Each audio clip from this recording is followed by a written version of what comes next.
مفتی صاحب کے YouTube channel کو سبسکرائب کیجیے، مفتی عطاء الرحمن قاسمی۔ بسم اللہ الرحمن الرحیم، حمیدا و مصلیا اما بعد۔ معزز و مکرم حضرات سامعین کرام، جیسا کہ آپ جانتے ہیں کہ حضرات انبیاء کرام کو قسط وار بیان کیا جا رہا ہے۔ آج کے ہمارے پروگرام میں حضرت ابراہیم علیہ السلام کے صاحبزادے حضرت اسحاق علیہ السلام اور حضرت اسحاق علیہ السلام کے صاحبزادے حضرت یعقوب علیہ السلام، ان دو حضرات کو آج بیان کیا جائے گا، اور آئندہ انشاءاللہ ایک طویل پروگرام جس پر قرآن کریم نے بھی طوالت کو اختیار کیا ہے، ہم بھی اس پر کچھ طویل گفتگو کریں گے، حضرت یوسف علیہ السلام پر۔ اصل میں حضرت ابراہیم علیہ السلام کا واقعہ میں نے ذکر کیا، اس کے بعد حضرت اسماعیل علیہ السلام کا واقعہ ذکر کیا۔ حضرت اسماعیل حضرت ابراہیم علیہ السلام کے صاحبزادے ہیں، حضرت ہاجرہ سے پیدا ہوئے ہیں، اور ان دونوں کو حضرت ابراہیم علیہ السلام مکہ المکرمہ چھوڑ کر آ گئے تھے۔ اب حضرت ابراہیم علیہ السلام اور حضرت سارہ ایک ساتھ رہتے ہیں۔ حضرت لوط علیہ السلام کا واقعہ گزر چکا، وہ الگ تھے۔ جیسا کہ میں نے ذکر کیا تھا کہ انسانی شکل میں حضرت ابراہیم علیہ السلام کے پاس فرشتے آئے تھے، تو ان فرشتوں نے یہ کہا تھا کہ ہم آپ کے لیے نہیں بلکہ لوط علیہ السلام کے لوگوں پر عذاب نازل کرنے کے لیے آئے۔ اس کے ساتھ ساتھ لکھا ہے کہ حضرت ابراہیم علیہ السلام نے دیکھا کہ چند مہمان ہیں۔ حضرت ابراہیم علیہ السلام کے اندر مہمان نوازی اتم درجے کے اندر پائی جاتی تھی۔ حضرت ابراہیم علیہ السلام نے ان لوگوں سے درخواست کی کہ آپ ہمارے گھر پر چلیں تاکہ مجھے مہمان نوازی کا شرف حاصل ہو جائے۔ حضرت ابراہیم علیہ السلام انہیں گھر لے آئے۔ حضرت سارہ نے خوشی خوشی کھانا بنایا۔ کھانا بنانے کے بعد وہ دسترخوان لگا دیا، اور حضرت ابراہیم علیہ السلام نے اللہ کا نام لے کر کھانا شروع کر دیا۔ حضرت ابراہیم نے دیکھا کہ مہمان تو کھانا کھاتے ہی نہیں ہیں، کوئی رغبت محسوس نہیں ہوتی، ان کے ہاتھ نظریں کچھ بھی محسوس نہیں ہوتا کہ وہ کھانے کو دیکھ رہے ہوں یا کھانے کی طرف ان کا کچھ التفات ہو۔ وہاں پر حضرت ابراہیم علیہ السلام کے دل کے اندر ہلکا خوف پیدا ہوا۔ وہ خوف کیا تھا؟ اصل میں عرب کے اندر جو چور، ڈاکو، بدماش ہوا کرتے تھے، تو وہ گھر میں آنے کے بعد صرف چوری کرتے تھے، ڈاکہ مارتے تھے، لیکن اس گھر والوں کا کھانا نہیں کھاتے تھے۔ وہ نمک حرامی کو، کسی کا کھانے کے بعد اس نمک کو حرام کر دینا، جیسے عام طور پر مثال مشہور ہے کہ یہ نمک حرام ہے، یعنی میرا ہی کھاتا ہے، میرے خلاف بولتا ہے، اسے بہت برا سمجھا جاتا تھا۔ تو اگر کوئی انجان آدمی گھر پر آئے اور وہ کھانا نہ کھائے تو دل کے اندر ایک خوف یہ پیدا ہوتا تھا کہ شاید یہ کوئی مخالف ہے، یہ کچھ نقصان پہنچانے آ رہا ہے، اسی لیے ہمارا کھانا نہیں کھا رہا ہے۔ حضرت سارہ کے دل کے اندر بھی ہلکا خوف پیدا ہوا کہ کیا ماجرا ہے۔ حضرت ابراہیم علیہ السلام کے بارے میں تو لکھا ہے کہ جیسے ہی دیکھا کہ وہ لوگ کھانے کی طرف ہاتھ نہیں بڑھاتے تو حضرت ابراہیم فوراً سمجھ گئے کہ یہ فرشتے ہیں۔ لیکن خوف کا محسوس کرنا یہ نہیں ہے کہ نبی خوف محسوس ہی نہیں کر سکتا۔ حضرت موسیٰ علیہ السلام کے بارے میں بھی ہم آگے بیان کریں گے، ان کے متعلق بھی ہے کہ خوف محسوس کیا جا سکتا ہے، کوئی حرج نہیں۔ خیر، فرشتوں نے دیکھا کہ کچھ خوف محسوس ہو رہا ہے، تو فرشتوں نے فوراً کہا، اے ابراہیم ہم کوئی مخالف دشمن نہیں ہیں، ہم فرشتے ہیں، اور آپ کو تو معلوم ہے کہ فرشتے کھانا نہیں کھاتے ہیں۔ ہم تو آپ کے لیے بہت عظیم المرتبہ خوشخبری لے کر آئے ہیں۔ حضرت ابراہیم علیہ السلام نے کہا بھی بتائیں جلدی کیا خوشخبری ہے؟ فرشتوں نے کہا اللہ تبارک و تعالی آپ کو حضرت سارہ سے اولاد عطا فرمائیں گے اور بہت قابل اولاد ہوگی۔ حضرت ابراہیم علیہ السلام اور حضرت سارہ ایک مرتبہ تو بڑے خوشی سے جیسے اچھل پڑتا ہے، بڑے خوشی ہوئی، لیکن اگلے ہی لمحے حضرت سارہ کہنے لگی کہ میری عمر تقریباً 90 سال ہو چلی، میرے شوہر 100 سال کے ہیں، ہم بوڑھے ہو چلے ہیں، اب بچے کی پیدائش کیسے ہو سکتی ہے؟ فرشتوں نے کہا آپ اس سے قبل بھی اللہ تبارک و تعالیٰ کی طرح طرح کے انعامات، خوشیاں اور الگ الگ چیزیں دیکھ چکی ہیں، تو آپ اس پر کیا اچنبھے میں جاتی ہیں؟ یہ بھی ہو سکتا ہے۔ حضرت سارہ بڑی خوش ہوئی، یہ تو بڑی اچھی بات ہے۔ فرشتے چلے گئے، کچھ دن ہو گئے، کچھ دنوں کے بعد حضرت اسحاق علیہ السلام کی پیدائش ہو گئی۔ آپ پیدا ہو گئے، آپ 8 دن کے ہوئے تو آپ کی ختنہ کرا دی گئی، پھر آپ بڑے ہوتے چلے گئے۔ حضرت اسحاق علیہ السلام جوان ہو گئے، اور جس طریقے پر حضرت ابراہیم علیہ السلام، حضرت اسماعیل علیہ السلام انہیں ذمہ داری دی گئی تھی کہ آپ اللہ کا کام کریں گے، اللہ کے بندوں کو اللہ سے جوڑنے کی کوشش کریں گے، وہی ذمہ داری حضرت اسحاق پر آنی تھی۔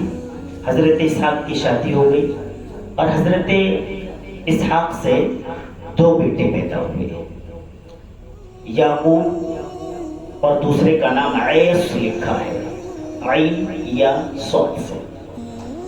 یہ دونوں بچے بڑے ہونے لگے اور حضرت اسحاق علیہ السلام بوڑھے ہونے لگے۔ اس کے بعد آپ کا انتقال ہو گیا اور حضرت ایوب علیہ السلام ان کا نمبر آ گیا۔ اصل میں حضرت ایوب علیہ السلام آپ کے صبر کے بارے میں بہت ساری چیزیں مشہور ہیں کہ آپ نے صبر بہت کیا ہے، اور یہ صبر بڑے کام کی چیز ہے۔ جو شخص صبر کرتا ہے وہ اپنی کامیابی اپنی آنکھوں سے دنیا میں دیکھتا ہے۔ حضرت ایوب علیہ السلام، صبر ایوب مشہور ہے۔ حضرت ایوب علیہ السلام نے صبر کیا تمام چیزوں پر، جو بھی مشکلات آئی۔ انسان کو مشکلات پر صبر کرنا چاہیے۔ آپ پر مشکل آئی ہے، اسے حل کرنے والی ذات اللہ تبارک و تعالیٰ کی موجود ہے۔ آپ کا نقصان ہوا ہے، اس کی تلافی کرنے والی ذات اللہ تبارک و تعالیٰ کی موجود ہے۔ آپ صبر کیجئے۔ آپ کے ساتھ کوئی سختی سے پیش آ رہا ہے، آپ اس پر صبر کیجئے۔ آپ کو کوئی گالی دے رہا ہے، آپ اس پر صبر کر لیجئے۔ اور لکھا تو یہ ہے کہ اگر آپ پر کوئی ہاتھ اٹھا دیتا ہے آپ تب بھی صبر کر لیجئے۔ اللہ تبارک و تعالیٰ سب سے بہترین کارساز ہے۔ اللہ تو ہے نا، اگر کوئی ظلمن آپ کے ساتھ بدتمیزی کر رہا ہے تو اللہ تبارک و تعالیٰ دیکھ رہے ہیں۔ میں نے بھی ایک دن بتایا تھا کہ اللہ اور مظلوم کی ہائے کے درمیان کوئی آسمان بھی باقی نہیں رہتا ہے۔ ڈائریکٹ ہائے اللہ تبارک و تعالیٰ کے پاس پہنچتی ہے، اور اللہ تبارک و تعالیٰ کو بہت زیادہ ناپسندیدہ ہوتا ہے کہ کوئی بندہ کسی پر ظلم کرے، کسی کے ساتھ اپنی بڑائی اور اکڑ میں اس کے ساتھ گالی گلوچ کرے، اسے نیچا دکھانے کی کوشش کرے، اسے ذلیل کرنے کی کوشش کرے۔ عزت اور ذلت تو اللہ تبارک و تعالیٰ کا کام ہے نا۔ اللہ عزت دیتا ہے، اللہ ذلت دیتا ہے۔ ہم اس پر اپنی کاریگری کرنے لگے تو گویا ہم اللہ تبارک و تعالیٰ کے کام میں دخل اندازی کرنے کی کوشش کر رہے ہیں نا، اور ایسا کرنے والوں کو اللہ تبارک و تعالیٰ پسند نہیں فرماتے ہیں۔ حضرت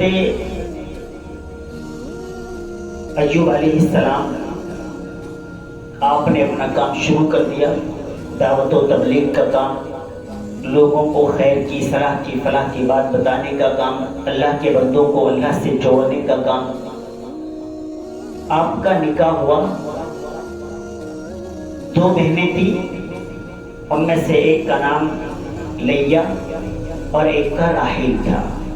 لیا بڑی بہن تھی، اس سے حضرت ایوب کا نکاح ہو گیا۔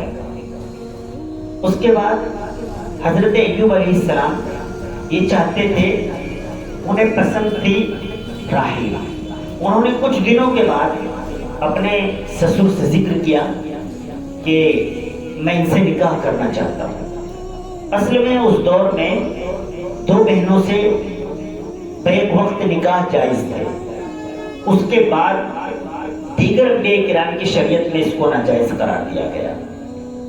تو جب آپ نے اپنے سسر سے یہ بات رکھی تو انہوں نے کہا کہ آپ کو میرے یہاں 10 سال اور رہنا پڑے گا، تب میں راحیل کا نکاح آپ سے کر سکتا ہوں۔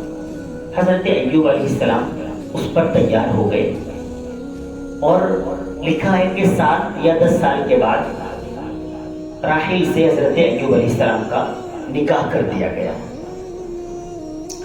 ایک سے زائد نکاح یہ بھی ایک اہم موضوع ہے۔ نبی کریم صلی اللہ علیہ وسلم نے بھی ایک سے زائد نکاح کیے ہیں اور دیگر حضرات کے بارے میں بھی ہے، اور شریعت اسلام کے اندر ہماری شریعت کے اندر بھی 4 نکاح بیک وقت جائز ہے۔ یہ نبی کریم صلی اللہ علیہ وسلم کی سنت ہے۔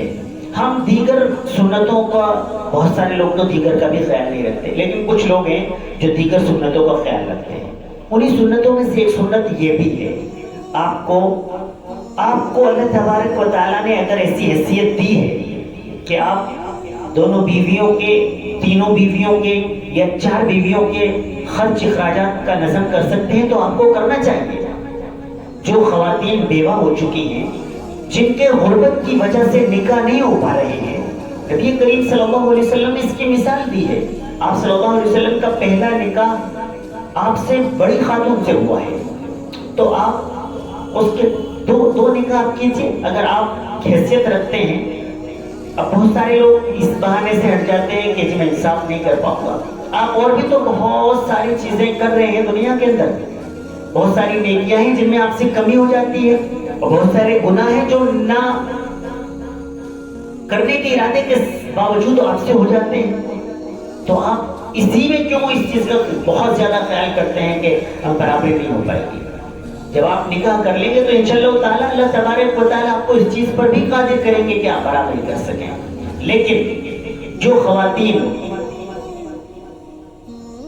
نوجوان عمر میں بیوہ ہو رہی ہیں یا جن کو طلاق دے دی جا رہی ہے، اب ان سے نکاح کرنے کے لیے لوگ تیار نہیں ہیں۔ بہت ساری لڑکیاں ہیں جن کی عمر 30 سال ہو چکی ہے، وہ گھر پر ہیں، غریب ہیں، غریبوں سے تو نکاح کرنے کے لیے کوئی تیار نہیں ہے۔ دوسرے اس کا والد خود پریشان ہے کہ نکاح اور اس کے لیے ساز و سامان کا انتظام کہاں سے کریں۔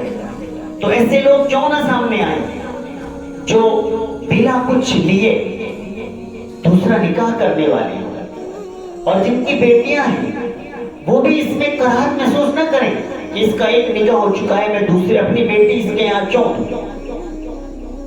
ہماری شریعت کے اندر سب چیزیں آئی ہیں، سب چیزوں کو نبی کریم صلی اللہ علیہ وسلم حضرت صحابہ نے کر کے دکھایا ہے۔ تو جو ہمارے لوگ ہیں، اچھی حیثیت کے مالک ہیں، انہیں نکاح ثانی، نکاح ثالث، نکاح رابع کرنا چاہیے۔ حضرت یعقوب علیہ السلام نے